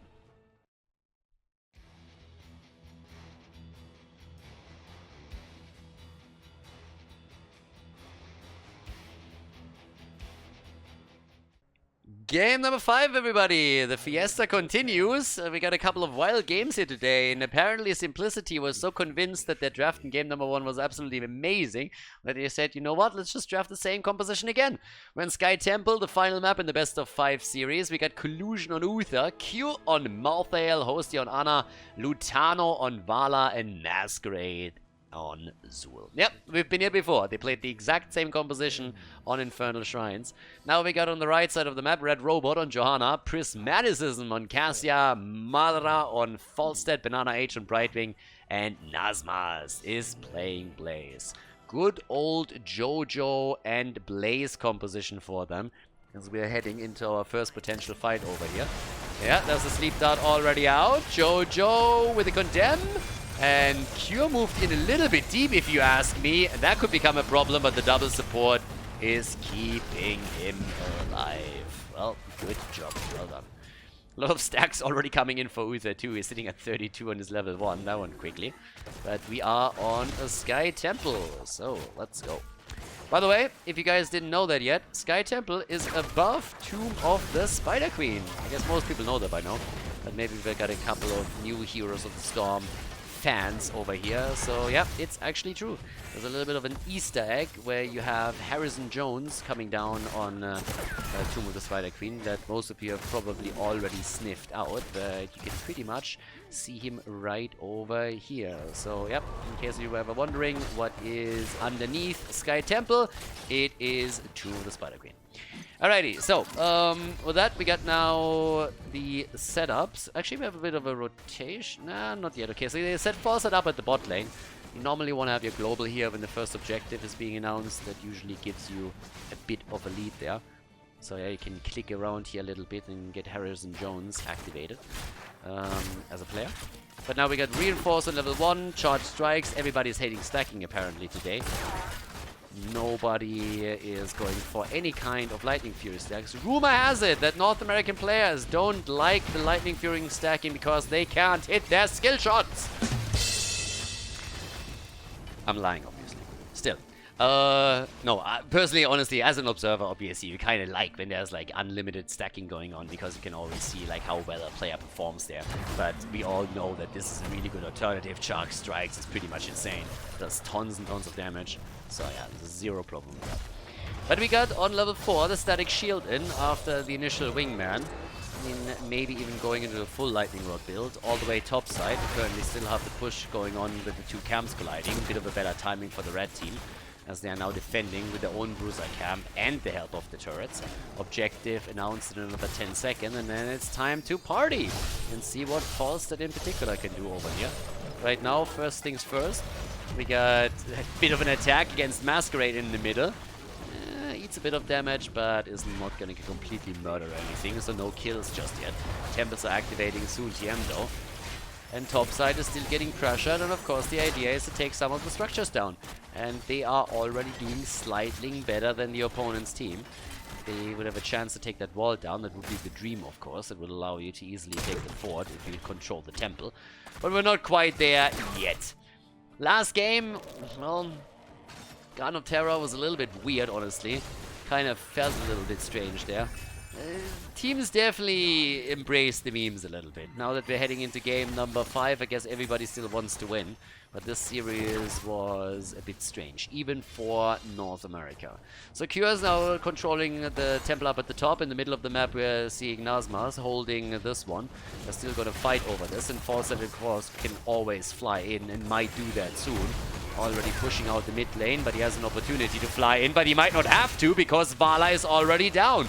Vala is dead. Falstad still in the middle. There's the level 7 talent. No boomerang this time. Straight into the charged up. Going full on a lightning rod build. And while the red team is suffering, Falstad is starting to make an appearance and trying to bring this one back here. Get some damage out against Q. A little bit of a pew against Hosty. And Blaze is now taking over the rotational duties as he's trying to deal with Zul now. But as you can tell, we got still a bit of an advantage now with that kill against Vala. Our girl is coming back, so Lutano is back to business. But they are about to lock in a few more shots through the top lane, and that's of course added shots since they have so far hold on to the mid lane too. So they're already taking a small lead here and starting to take more and more structures down, especially with the shots fight in the mid lane. The fort is a bit in trouble. Up at the top sides though, Lutano is going to take this. Don't think that they can take the fort itself down. It's more or less an even exchange in most of those, but still. We'll actually have a little bit of a look here. I mean, so once again, we have our little setup here with, yep, the wingman coming in. Madara is doing his thing. And let's see how the blue team is going to play this one out. It's going to be a little bit rougher. They have this Uther Zul main tank combo. Again, NA likes to play the Uther as a main tank, but also back in the days of HGC, in the late days of HGC, especially on maps like Tomb of the Spider Queen, we've sometimes seen Zul with a double support behind him as a main tank, so you can make an argument that he's going to fulfill that role right now. At the end of the day, I guess you're looking towards who is playing the hero, and it's actually Masquerade on Zul, and he's normally playing the main tank for them, whereas Collusion is more so on the support side. Q, talking about supports and double supports, is alive, so they kept him in play. Nicely done. Had to work overtime to make sure that he didn't die here. And Masquerade is still up at the top, slicing and dicing, scything away. So there we get that in. Bottom of the map, that's the next objective is going to come in soon. We also got another attack prepping up. This time we got the Blessed Shield in. Level 10 abilities allow them to put more pressure onto the wall. And taking down structures is key on Sky Temple. It's the big thing that you want to do here. Take as many as you can so that when you claim the objective, you get an advantage without even having to engage into structure attacks. So right now, they pretty much took the first tower down. Camp at the top left is about to be claimed. I suppose that we're going to see Falster trying to take the wingman, or at least help a robot out here. Level 10 abilities now on both sides though. Last rites. That's actually an interesting twist, because last time he went into the Tormented Souls, I guess that was more so because of the objective. But given that he has Tormented Souls as an option with Nano Boost, plus also the Divine Shield, that could have been a good option for him. Now, if you want to run Zul as your main tank, then you have to have the Divine Shield ready, because even with the self-sustain that he has, with the Slicing and Dicing combo, the Divine Shield might be needed. And again, in this case, he also deviated away from the composition or the talent build that he used in game number 1, where they played the exact same combo. But now that the bottom of the map is up, Falstad is dealing with the camp up here. Their own camp is looking pretty good too, so he's going to get a lot of value out of this one. The only question is, when is he going to make his move down to the bottom of the map? And he's already doing that as we speak. There's the Nano Boost and the Divine Shield, but Malthair is not getting too much done just yet. And here comes Falstad. The bird's the word. Madara flying in. Trying to hide, apparently. Waiting for everybody to just get a quick tap at the fountain before they're engaging into it. Looking for maybe a good gust angle or something. But yep, there we go. Got the lightning rod up. Trying to make the play for Lutano. So far so good. Topside is pressuring, as already explained. Madara is jumping back out too with a quick of a pre-tap. before they're moving in. This obviously is going to do quite some work, especially with the second wave coming in. If nobody of the blue team moves up to deal with it, then that is likely going to fall. Isolation attempt. They're going for Malthael. Double support. And they're keeping Cure alive. Cure is still alive, but a good jet propulsion might put Zul in trouble. He's also still alive, but the top fort is now falling. There's no way of really saving this one. There's just way too much damage that gets dished out by those 2 minion waves. And now that they're controlling the bot lane, that's even more shots fired that will help them to potentially take down even another fort. Zul is moving towards the top to deal with it, but the problem, as I already said, is that the fort is already gone. So that's only a kill against 0, but structurally speaking, Team Oxygen Esports is picking up a lot of momentum. And not only on that end, they're also starting to take a mad lead in experience, which translates into a talent advantage. Falstad is stealing another camp away on the right side. Oh, well, not stealing, they're taking their own, but he's taking it quickly. Has now even committed to the Lightning Rod talent on level 13, so we're going to get the Thunder Strikes in play. And they're looking better and better. That's all of the forts eliminated on the side of Oxygen Esports, and they're already making a play for the bot lane. So Red Team is all of a sudden starting to crush them pretty hard here. I mean, again, every single structure that you take down now matters. Zul, therefore, is taking the top lane and takes the fort down. But that doesn't change the fact that those keeps are going to be super exposed as the walls are falling as well. And they're pushing in even further. They are taking the fountain down too. If they get into the bottom temple, maybe in the next rotation, they can easily take that keep down. It's not going to be even close. A Cure dies too. There's the Divine Shield on Vala. Guys, I don't know, but they might lose the keep here if this continues. This is just a mad siege that they have, and without a proper tank that can make the engage happen, all you got is poke. And that's only Vala that can poke. Nobody else can actually go for anything like it. So they take those skeletons down very quickly, and they're still taking that keep. We got 9 minutes into the game, and they are going for the keep. Yeah, they're gonna get it too. Why wouldn't they? Yeah, well, maybe not. If they stick it out further, I think they can stay here for even longer. They're running into mana problems, I guess. Right Wing is a little bit low, I suppose. Madara not really all that great. But that's insane damage on that keep. This early in the game, just look at this thing. Once that we have the bottom temple activating, if they can just grab a few of those shots, it's going to be great. Really? Full on YOLO already? Alright. Now that Falstad used his Gust, apparently they think that this is a good moment to go for the boss. The good thing for them is that Oxygen Esports doesn't even realize it's happening. So Simplicity, they're gambling a lot here. It's a big gamble, honestly. But it's also working out for them, so I guess kudos. Yeah, that rotation comes a little bit too late, so if the plan was to interrupt it or fight over it, then you are a bit too late to the party here. So boss at the bot lane is going to do some work. But let's see what else they can actually pull off here. First of all, they have to defend this. Shouldn't really be too tricky, considering that it's early on in the game. But they also have to try and take this temple now. Because, again, the shots are going to be fired. Malthael!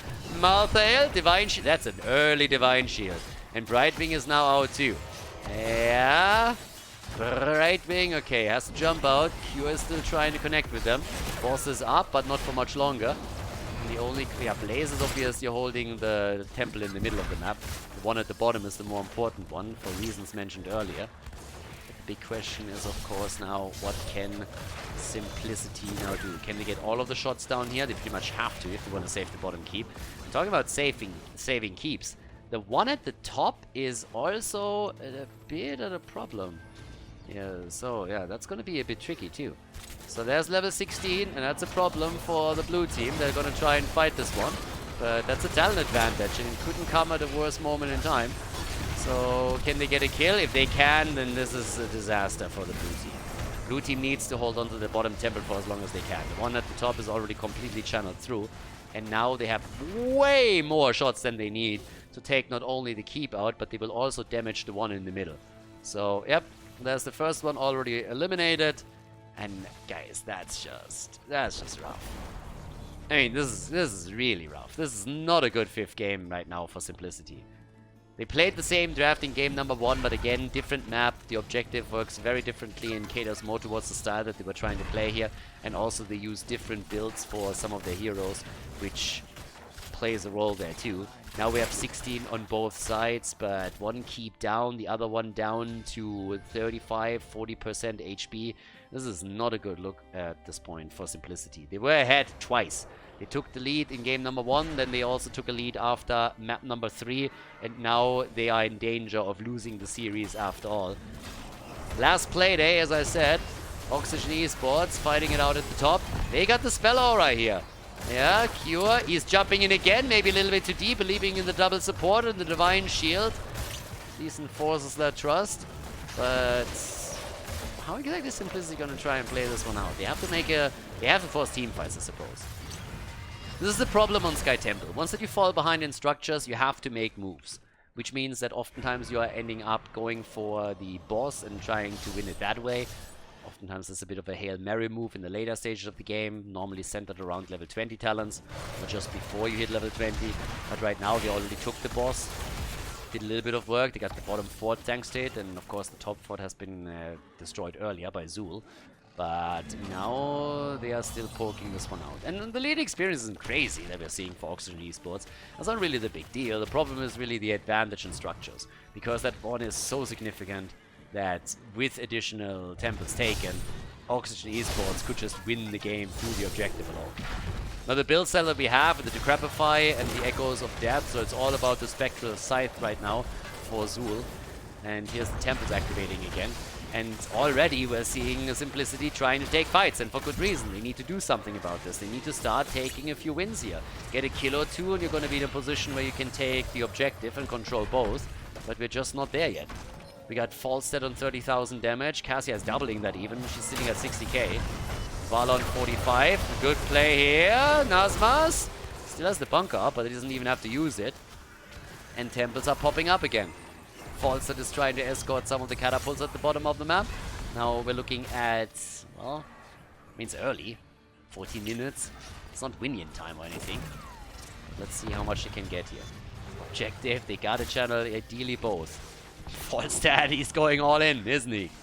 Falstad is just like, I'm gonna bring it to the core, boys. To the core. To infinity and beyond. Top side is already getting channeled, and you can imagine what that does to that top wall. Yeah, Zul is dealing with Falstad here. Funnily enough, Madara is actually zoning him away. So, yeah, they're going for some core damage here. And Masquerade is now gone, which means that they can re-engage in the middle maybe. But the shots are fired. That eliminated at least the fort here. Falstad is still fighting it out, and the shield is slowly falling. And that's not the only thing that's falling. Up at the top, as you can tell, we're now having more shots fired towards the keep, and they might take it. Yeah, that keep is gonna fall. Oh, it's gonna be insanely close. Team fight out at the bottom of the map. I think they can hold it, but it's gonna be super low. Oh, yes. And indeed, bottom fight didn't quite work out, but as you can see here, the keep still has a couple of hit points left. But that's not an opportunity that Oxygen Esports is gonna let pass. Nazmas is moving in. Yeah, maybe a little bit more than that would be nice. But the boss gets attacked at the same time too. Now, I think they know that by now. But here comes Nazmas taking the keep down, so good for them. But that's the YOLO move that we talked about earlier, and I think that could backfire heavily, because Gust... Well, actually, Gust has been used. So Gust has been used. Sleep Dart. Alright, and they're gonna take this one. They're gonna take the boss, but I got bad news for them. Well, why didn't you commit? I thought they would commit to this. We were so close of taking the third keep down, and they decided against it. That's a little bit strange. They knew that they couldn't take the boss anymore, but instead they're going for the team fight, and Hosty is toasty. That's a kill against Malthael. That's a double. This might just be game. Yeah, flies in. Tries to go for the wind tunnel. Nice idea, but the Divine Shield saved him. Problem is it didn't save him for long. So, well, that was a little bit anticlimactic. So, now we got level 20, and they're going for the core. Boss or no boss, it doesn't matter anymore. Guys, this is a 3-2 victory for Oxygen Esports. Easy peasy win here as they destroy Simplicity. Not a single kill for the blue team as Oxygen Esports locks in a 3-2 victory in this Heroes of the Storm series. GG and well played.